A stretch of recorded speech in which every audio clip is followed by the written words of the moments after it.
اللهم صل وسلم وبارك عليك يا حبيبي يا رسول الله. النهارده ان شاء الله جايبين لكم خلطة جميلة جدا، خلطة جبارة للسيراميك، سيراميك الحمام او سيراميك المطبخ او حتى سيراميك الارضية. هنستخدم نفس الخلطة، خلطة امنة جدا، خلطة جبارة هتشوفيها بنفسك لما نبتدي دلوقتي نشتغل بيها. وكالعادة المصداقية ما زالت موجودة بيني وبين المتابع. انا بوريك السيراميك قبل وهوريهولك بعد. خلطة بلمسة بسيطة هتشوف الفرق. شايفين؟ طبعا اصعب تنظيف هو سيراميك المموج اللي هو بيبقى جاي عبارة عن موج. هتشوفي دلوقتي هيعمل معانا ايه وهنستخدم ايه اهو. بس ما تنسيش لو فعلا عجبتك وصفتي النهاردة ما تبخليش عليا باللايك. ادي الشكل زي ما انتوا شايفينه قبل ما اشتغل. يلا بينا نشوف الوصفة. طبعا المكون الاساسي اللي معايا النهاردة في الوصفة ملح الليمون. ملح الليمون من الحاجات الجميلة جدا للسيراميك عامة، حتى لو سيراميك الأرض بيديله لمعة جميلة وفي نفس الوقت بيقضي جدا على أي تراكمات أو أوساخ أو دهون. البرسيل جل طبعا هيخفف جدا من ريحة الكلور. الناس اللي بتشتكي دايما من ريحة الكلور إنه نفاذة وبيضايقها، هاتي برسيل جل كيس ب2 جنيه، مش كتير ولا حاجة. وطبعا المكون التالت اللي معايا النهاردة هو الكلور الأبيض أهو. هنحط تقريبا كوباية صغيرة من الكلور ومعلقة كبيرة من ملح الليمون.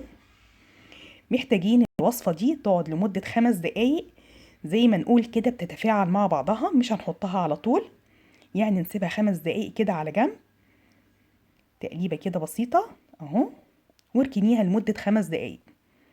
هتشوفي النتيجة هتعجبك جدا وهتنبهري بيها ومش هتبطلي تستخدميها في اي انواع سيراميك ليكي. هنفتح بقى كيس البرسيل ونفضيه في الجردل اهو. هيديكي ريحة جميلة جدا وكمان هيديكي قوام كويس جدا وانتي بتغسلي السيراميك. هنفضي الكيس كله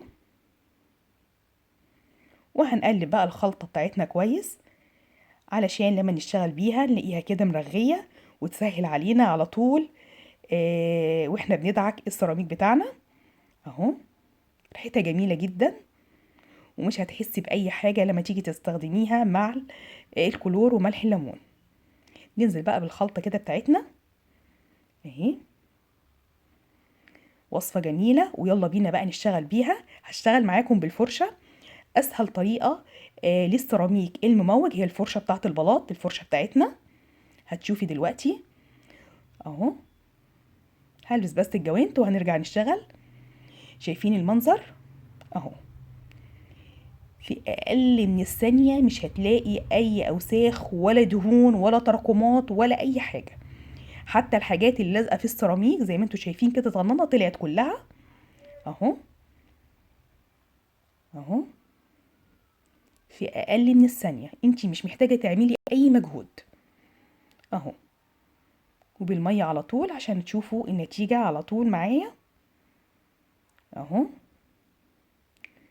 السيراميك بينور مش محتاج اي حاجة اهو. بمجرد ما حطيت الفرشة، بمجرد ما كل الدهون اللي كانت موجودة طلعت. تعالوا نشوف واحدة كمان. زي ما قلت لكم اسهل حاجة للسيراميك المموج هي الفرشة اللي انا ماسكاها دلوقتي اهو.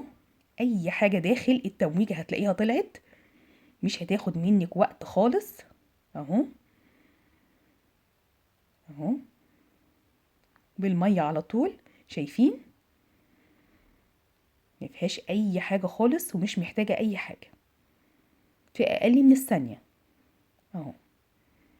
انا هقرب لكم كمان الكاميرا كويس عشان تشوفوا. خلطة جميلة جدا، خصوصا لو عندك دهون او تراكمات في السيراميك بتاعة المطبخ هتريحك كتير جدا. وريحتها جميلة مش هتحسي بأي حاجة تضايقك وانتي بتغسلي السيراميك بتاعك اهو. طيب نشوف السيراميك اللي فوق كمان اهو. طبعا ده مش هينفع نستخدم فيه الفرشة، هنستخدم فيه السلكة العادية البلدي بتاعتنا احنا اهو. عايزه اقول لكم حاسه ان انا بحط ميه نار على السيراميك، مفيش اي اثر لاي حاجه خالص، سهله جدا وبسيطه. هنرش الميه بقى على طول عشان تشوفوا النتيجه. طبعا انا مش عايزه اعمل معاكم التواليت كله عشان ما يكونش الفيديو طويل عليكم وممل. انا بديكم خطوط صغيره وانتوا امشوا عليها وكملوا. شايفين؟ طب يلا نطلع فوق كمان. شايفين منظر السيراميك ما بين التمويجه والتانية مش نضيف خالص اهو. تعالوا نشوف بالفرشه، سهل وبسيط، والفرشه بتدخل ما بين التمويج فبتطلع اي حاجه موجوده بكل سهوله اهو. طب تيجي نشوف كده لو استخدمنا سلكه بلدي ايه اللي هيحصل. طبعا هتتبرم منك ومش هتعرفي تغسلي الحاجات المموجه ديت، فطبعا الفرشه بتسهل عليكي كتير جدا اهي. طبعا في الفرشه اللي هي بالعصايه الطويله تقدري تستخدميها في السيراميك اللي من فوق، لانك طبعا مش اكيد مش هتقدري تطلعي على كرسي ولا على سلم بالفرشه الطويله وتبتدي تاخدي كل السيراميك اللي فوق اهو. هنشطفها بس كده عشان نوريكم الشكل. طبعا لونه ابيض بيبقى قابل جدا للبهدله والاوساخ وتراكمات الزيوت. طبعا انتوا عارفين السيراميك المموج من اكتر السيراميك اللي بيبقى صعب تنظيفه. خلطه جميله جدا، فعاله جدا، امنه جدا، ما تقلقوش منها خالص على ضمانتي اهو. شايفين اللمعه؟ ملح الليمون بيدي للسيراميك لمعه جميله، بس ما نحطش اكتر من معلقه واحده، ما نكترش منها خالص اهو. طب يلا نشوف احنا ممكن نستخدم الخلطه كمان على ايه. انا هوريكم منظر الحوض طبعا بتاعي زي ما انتوا شايفينه اهو، مش نضيف برضو ومبهدل جدا. وشايفين شكل الحنفيه من تحت اهو. يعني تقدري تستخدميه للبانيو للحوض للتواليت نفسه، كل حاجه هتقدري تستخدمي فيها الخلطه دي وانتي مطمنه اهو. هستخدمها معاكم بقى بالسلكه هنا. طبعا الحوض عندي لونه ابيض، يعني اي حاجه بتبان فيه. هتشوفوا الخلطه برضو هتعمل معاه ايه بكل سهوله. عايزه اقول لكم انا ما ببذلش اي مجهود خالص، وهتلاحظي ان مجرد ما الخلطه بتنزل بتنقع الحاجه اللي موجوده عليها، يعني بحس ان الدهون بتسيح لوحديها وبتنزل من قبل ما احرك السلكه على الحوض. شايفين؟